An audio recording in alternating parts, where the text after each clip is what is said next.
What's up, everybody? It's Dr. Z. Welcome to the show. It's our Sunday sermon live for people catching it on the replay on YouTube. Thanks for supporting the show. Today, we're going to talk about something that's really important that we've talked about before, but I really want to dig into it with you guys today, and that is asymptomatic cases of COVID-19. What's the deal with that? Does it have to do with some pre-existing immunity? Does it have to do with genetics and receptors and ACE2? Does it have to do with masks? What is it that causes some people, in fact, 40% and upwards in the current pandemic stats that we have, to be without symptoms but will test positive for the SARS-CoV-2 virus? So this is very important. It has a lot of ramifications for what we do in terms of managing the pandemic, reducing number of deaths, improving overall immunity, and our strategy for this pandemic that gets the economy open, us back to business, and through this current event. The other thing I want to touch on is Michael Mina from Harvard, epidemiologist, his proposal of a quick, cheap saliva test that people could do every single day for like $1 a day that might change the face of how we manage this pandemic as well. And those two items, the asymptomatic carriers and the testing issue, are deeply intertwined. Okay, so quick housekeeping for people who are watching live on Facebook. If you send stars to the show, that we get a penny per star. It's a way of supporting what we do and the efforts that we have. The top star donor today will win this exact pen that I'm holding right now. I'll just send it to you. You'll just PM me after it's done. It's a Slightly Funnier Than Placebo ZDog MD vintage pen that's no longer made. The reason it's no longer made is it had a typo on it that nobody caught until thousands of these went out, until finally someone was like, yeah, nice typo. And I'm like, what? And I looked at it.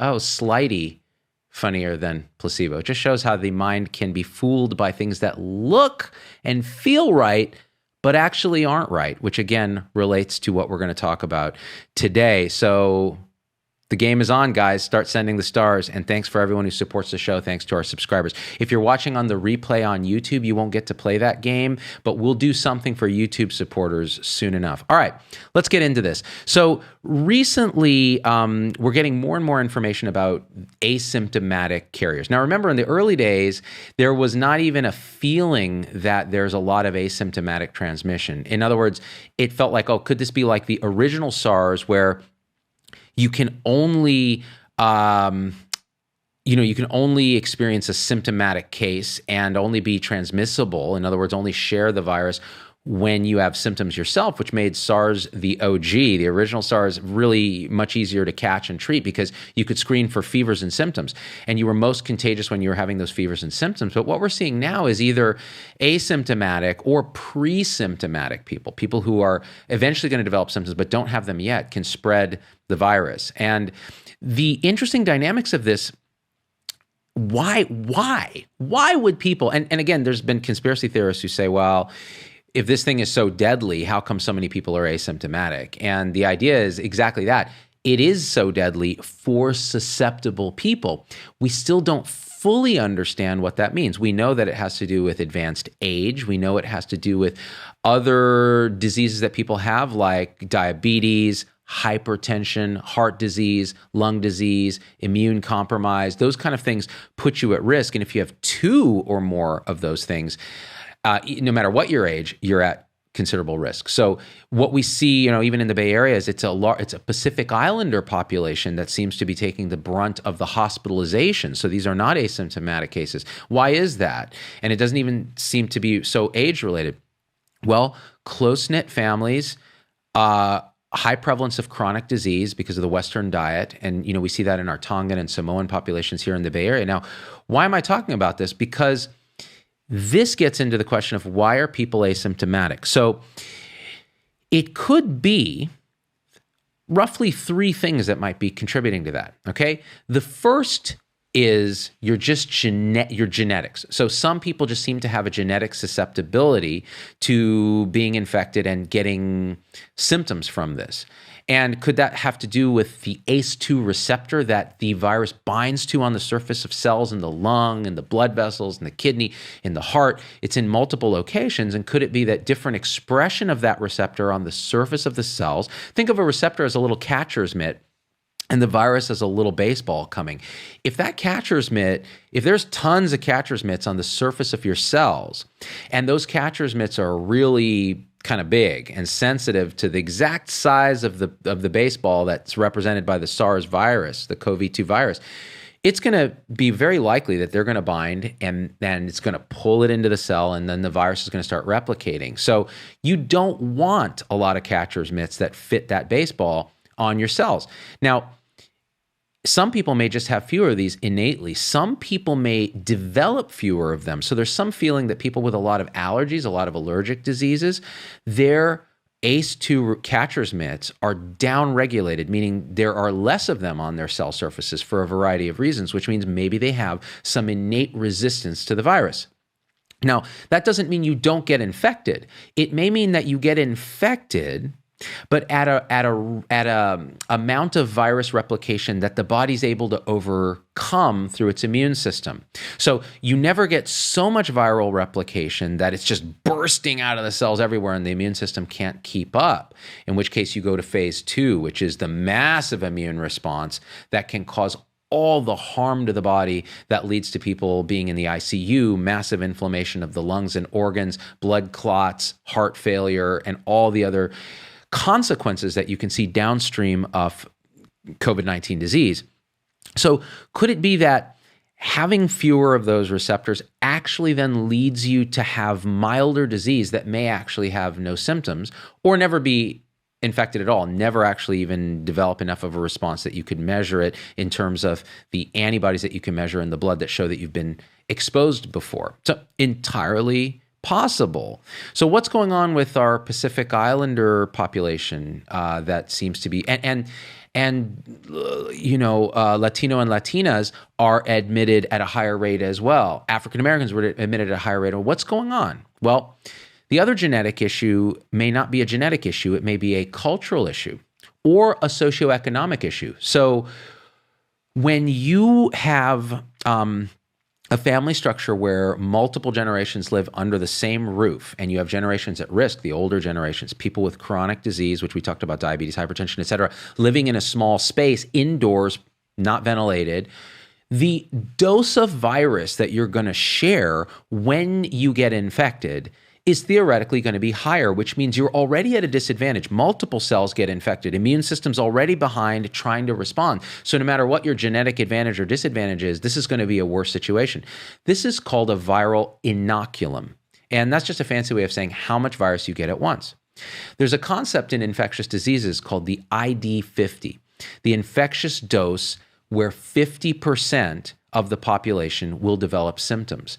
And you can measure that for different viruses. It's unethical to do it for SARS-CoV-2 because the chance of someone dying when you actively infect them with the virus to test what the ID50 is high enough that it's not ethical to do that trial. But we've done it for other viruses, coughs and colds and influenza even.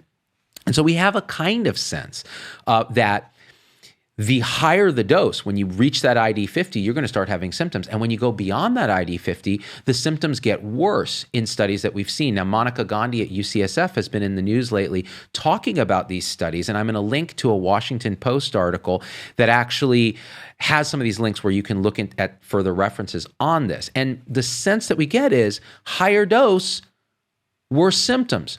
Lower dose, maybe no symptoms, but you still get infected, but you don't have symptoms. And you might actually still be able to transmit virus, but you don't have symptoms. Now, what could lower your dose? Well, we were talking about our Pacific Islander population. If we have, and again, I'm picking on that population in specific because we have a fair number of inpatients in the Bay Area that, and this has been written about in the news, that it seems like it's hitting that population very hard. And again, is there a cultural component? Because they're very close-knit family, and so you're sharing virus at a high inoculum. Remember when Paul Offit, who was talking about vaccines, was on our show, he talked about chickenpox in the old days, the varicella virus.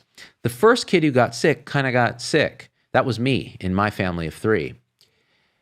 The subsequent illnesses of the siblings were often much, much worse, including varicella pneumonia, meningitis, the complications of chickenpox that we've forgotten about because we now have a chickenpox vaccine. Could it be that the first kid got it at school through a transient exposure to somebody low inoculum, low dose, and then subsequently got really infected, is in a tight space with the siblings. Siblings get a much higher dose, and now you're already behind the ball. Now, same thing could be happening with SARS-CoV-2, the virus that causes COVID-19 disease. And so this matters, what the dose is. Now, we've been telling people, huddle inside, don't go out, this, that, and the other thing. Well, what if somebody's sick in that house? Now what you've done is you've done them a disservice. Now, that doesn't mean that that's the wrong advice in general to give in the early pandemic, but you do need to clarify, hey, what the dose matters. Now, if that's true, if inoculums, we talked about the genetics. Now, by the way, kids, why are kids? This is another big mystery. Why don't kids get this disease as much? We're going to come back to all three reasons we're going to talk about why you may have asymptomatic disease may apply to children as well. So let's think about, receptors and just the genetic structure of children. Well, they're younger. Maybe they have fewer ACE receptors. Maybe there's a different structure. We don't know, but maybe there's something to do with their innate receptor sensitivity. Okay. Now, what's the other way that you could potentially have an asymptomatic case? Well, we talked about inoculum already. So how much exposure to virus you get matters. In the early pandemic, the data seemed to suggest there was only like a 15% rate of asymptomatic cases. Now, this could be because we just weren't testing, honestly. So it could be skewed a little bit. But let's say it's not. In the early days, 15% asymptomatic, a lot of high mortality, sick patients. Now, it could be because we didn't know how to treat it, could be multiple things, but bear with me for a second. What if it's because nobody was wearing a mask, we weren't social distancing, we weren't washing hands, people were getting high doses from people, they didn't know what this was, they thought people were just having a cold or something, and the next thing you know, you're getting a huge dose in the face, like the ophthalmologist who originally blew the whistle on this in China. He died of this disease. He was only 30-something with not pre-existing conditions. Early healthcare professionals were getting very sick. And I talked with Peter Hotez about this. Could this be because they got a high inoculum? There wasn't universal mask wearing, all of this. Well, yeah, that's totally possible. It's entirely possible. So the question, and this has been speculated with children. Children are much lower to the ground.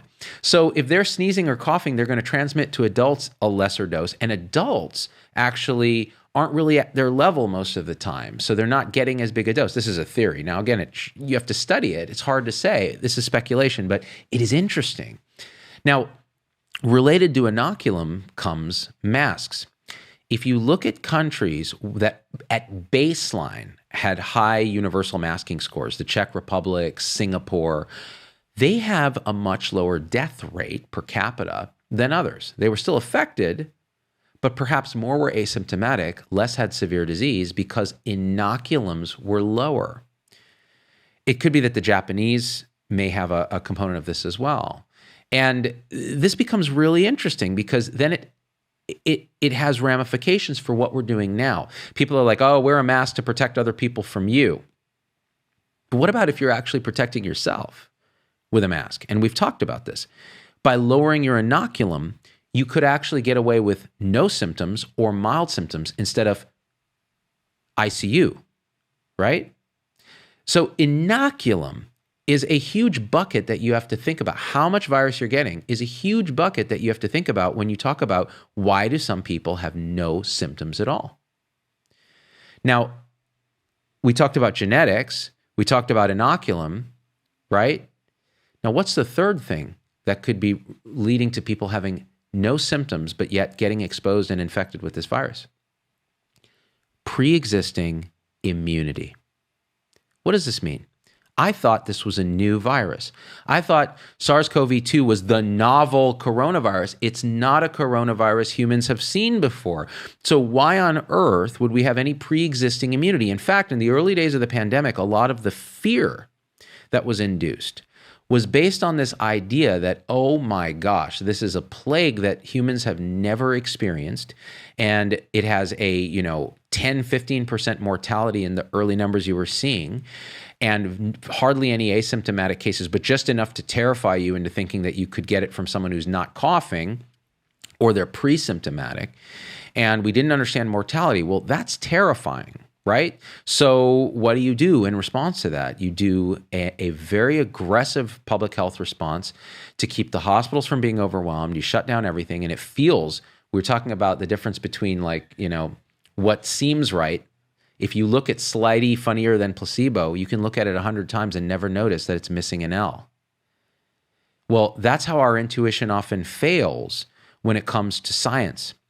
And so, early on, a lot of us felt like, oh, this is really overreacting and this doesn't feel, and nobody's getting sick, right? But what you saw was actually, and I was in that group too, the numbers really, really drop off because that's just simply the math of how pandemics behave. But the question then is, was that the right thing to do long term? In other words, what's ultimately going to happen? And that, again, brings us right back. This is where we need to have open discussions across, forget about politics. You can't, it's hard to, but let's just pretend for a second that we don't have a political unconscious elephant that's stomping around wanting to tear the other side apart.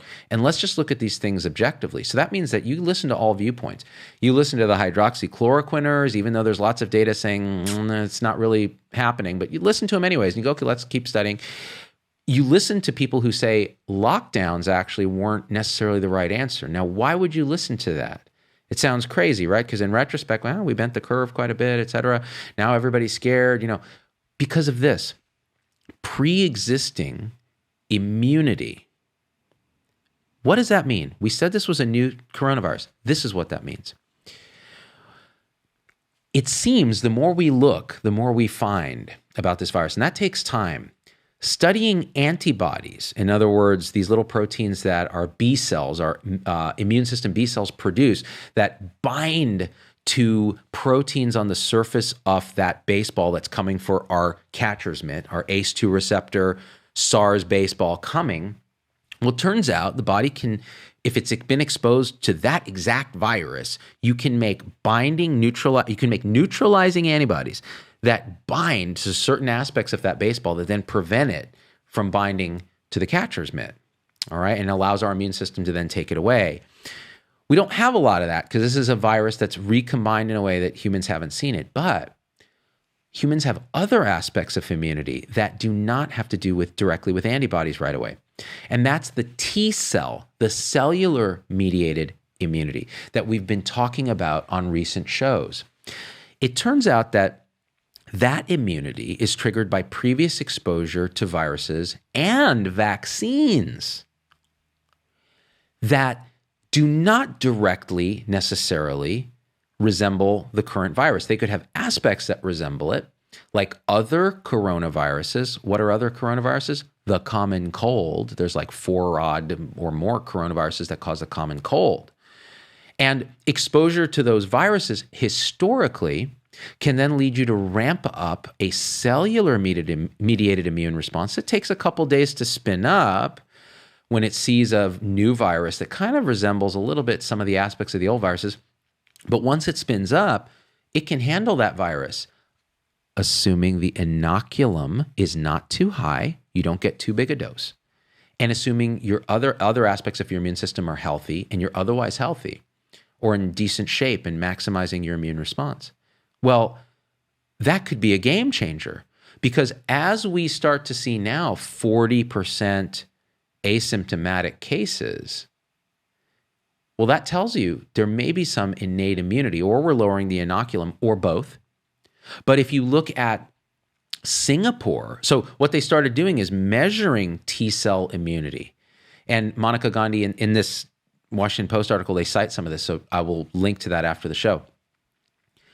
In Singapore, up to 50% of people had pre-existing T-cell mediated immunity to the SARS coronavirus 2. How? It's not been circulating. It's cross-immunity from probably previous coronavirus exposure. And this may explain why different populations suffer differentially. It may explain why we are seeing, despite a relative opening in Sweden, right? They didn't do very aggressive lockdowns. They did voluntary stuff. There's a lot of trust in the government there. The population voluntarily complies with social distancing, even though they didn't have universal masking. They had a higher per capita death rate than some other European countries, but lower than the UK. And now we're seeing the death rate drop. Now, why is that? There may be, and I did a video on this, a pool of people who are already partially immune to this virus. That means that if they get exposed and the inoculum is not too high, they could blow it off, get a booster, if you will, of immunity, and then be a part of that pool that the virus no longer gets to play ball in. And what that means is a kind of community immunity, a kind of a shield where the virus is trying to throw itself as a baseball, but all the catcher's mitts are already filled with other baseballs. Like, it's seen this already. It's like, I'm not playing this game. That leads to immunity, where what you see is the reproductive number. In other words, how many people for every person infected, how many people does that person infect, starts to drop. And when it drops below 1, so each person infects less than one other person, pretty soon you don't have a pandemic anymore. And that is the way out of this mess. So pre-existing T-cell mediated immunity, whether it's from colds, whether it's from previous vaccination, so there's some evidence that it's observational evidence, it's correlation. It doesn't say that it implies causation, but people who've recently been vaccinated for, say, pneumonia or polio had like a 30% less, I forget the exact number, rate of SARS-2 coronavirus infection. Now, there's a lot of confounders there. It could just be that people that tend to get vaccines are more woke about their health, tend to be more healthy, more proactive, more careful, and therefore less likely to get COVID-19 disease. But it's also possible that MMR vaccination, et cetera, childhood vaccinations that kids are more close to actually rev up that T-cell mediated interferon-based immunity that Paul Offit talked about on our show and give us immunity. Maybe that's why children who are exposed to tons of colds get a booster shot every year. They get 3 colds, or they've recently had MMR vaccination, measles, mumps, rubella vaccination, and there's some homology between those viruses and SARS-CoV-2. Could it be that that's another reason that children seem to have milder disease? Well, that's possible, which means make sure to be up to date on your vaccinations. It means vaccinations do work, not just for the virus that you're protecting against with that vaccine, but for other viruses. And this has been felt for some time, actually, that there's this cross protection. BCG vaccination, which we've talked about, that used to be given for tuberculosis and is still in some places, seems to confer protective effects against unrelated viruses, presumably due to cell mediated immunity. That could be a game changer for how we think about vaccination. And so the idea here is then, well, okay, do we need to shut down the economy again if we get surges in cases? Are those surges in cases largely minimal symptoms or asymptomatic in young people? If that's the case, Monica Gandhi even argued in this article that, asymptomatic infections are great.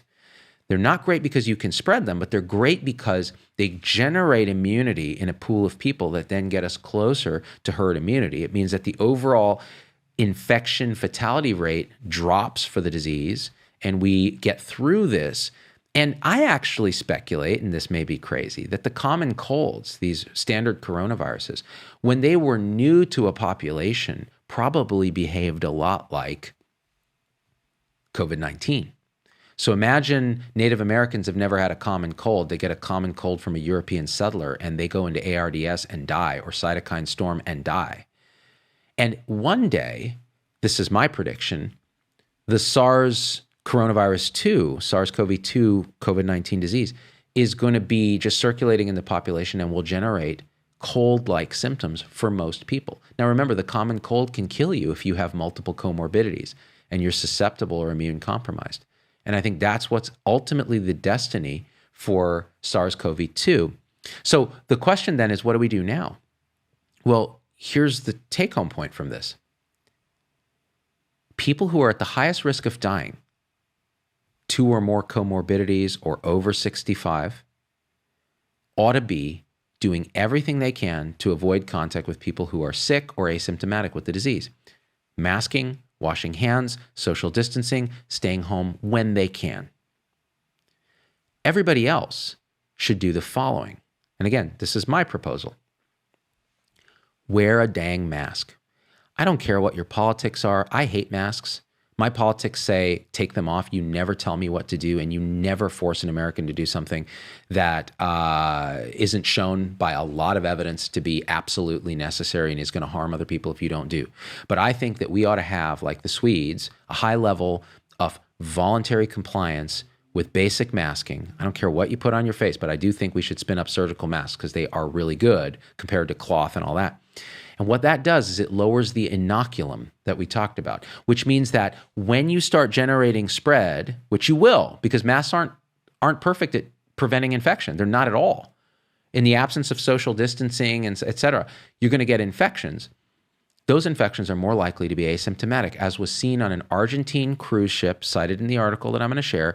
81% of people on that ship were asymptomatic, as opposed to 40 or less normally. Why? Because when the outbreak happened, everybody got surgical masks and the crew got N95s.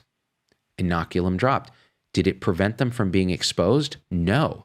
But when they were exposed, they had enough immune capacity relative to the amount of virus to actually fight the virus off and develop antibodies. That's huge. You've effectively immunized them and reduced the pool of infectable people. Why? A mask, even when they couldn't properly socially distance. So the masks help. And this is new for me, guys. I would not have been able to tell you this a few months ago when I was saying, universal masking for the public sounds dumb. And I had to change my opinion based on new data, including this. And I think that could be potentially a game changer. That's the other thing, guys. People are very skeptical of the scientific community because they seem to have changing recommendations. You know why? It's because the knowledge base changes on this virus. In really a hugely short amount of time, a bunch of information has come out. And the panic and fear subsides and people start to go, wait, now hold on. Based on this data, we need to actually recommend this. Well, that's different. Now remember, WHO and CDC, they have to make guidelines that are super risk averse for the most possible people, weighing all these things and thinking about, well, what's the political ramifications? It's very hard to do science quickly that way, right? So you have to listen to data on the ground. You have to listen to dissenting opinions. People have accused me of shutting down like these America's Frontline Doctors and these other people. It's like, no, I did not do that. I said, let them speak. Don't censor them. But here's the counter to what they're saying, right? When those Bakersfield docs talked about, we need to open the economy, this has the mortality rate of flu. I said, no, that's not right because the data they're giving you is wrong. It's misinterpreted. But their proposal that economic damage and social damage and mental health damage from our shutdowns is a bottom of an iceberg and deaths from COVID are the top of it is important. So when you're actually making decisions now, you better look at the harm that this whole pandemic, the fear and the constant media, the constant, we could get rid of all, that it's so harmful to our mental health, to our children's mental health. We need to safely open up schools. This is a regressive tax on the poor, closing schools, which means we need to provide our teachers with safe masks. We need to try to get kids to wear masks where they can, lower inoculum as much as we can. But I'll tell you, we keep schools closed, we are going to harm a generation of children irreparably. So these are the things we better be debating openly and civilly and using as much data as we can. Now, that gets me to this. So what's my recommendation? Wear a damn mask, open up the economy, right? Except for the highest risk things. Use your damn common sense. And what we'll start to see is a threshold community immunity that's lower than we think it is.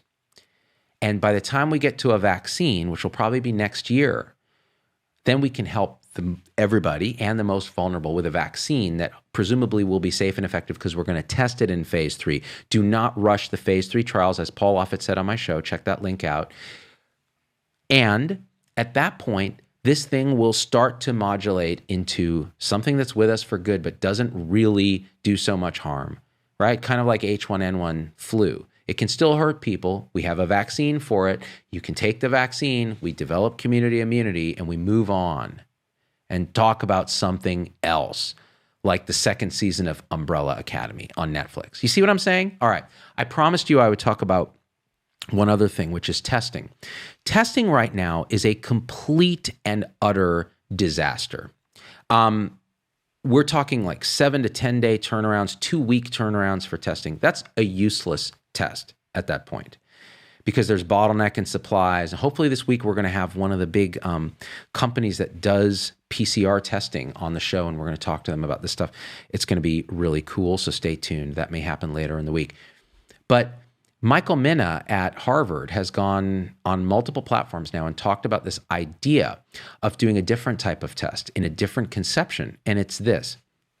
It's a simple saliva swab that you can do at home that costs maybe $1 a day that could be developed by multiple different small companies and spun up relatively quickly.